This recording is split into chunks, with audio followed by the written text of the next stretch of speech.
Bleeding is a sacred rite of passage.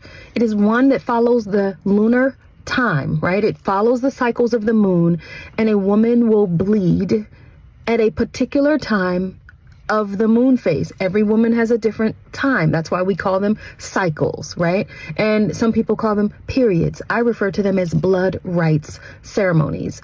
This is a blood rite, meaning a rite of passage that we experience every month of the year of our entire lives, the whole life. Yes, there's a period of time where there is bleeding, but there were all those years before there was bleeding. And there'll be all those years after the blood where there is not any bleeding.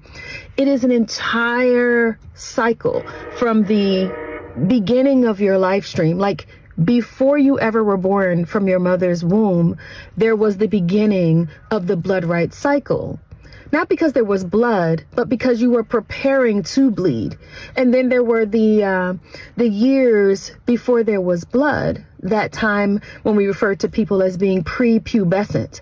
See, there was no bleeding in those cycles, but the cycle was happening. If you pay attention to your daughters, you will notice that there is a certain period of each month where she begins to behave differently, think differently, smell differently, want different foods, want different experiences, don't want certain experiences, don't want anybody bothering her, minding her business. Other times when she's very open and receptive, because the period is present. There's just no bleeding yet.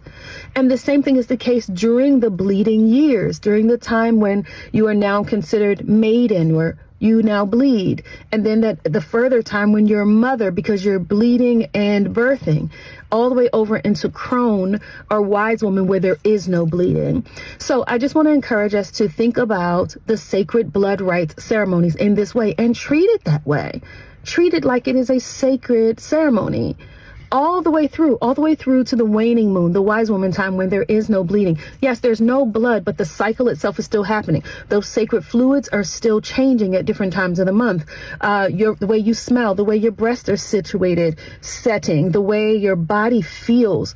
Yeah, the cycle is still happening. There's just not bleeding in that cycle.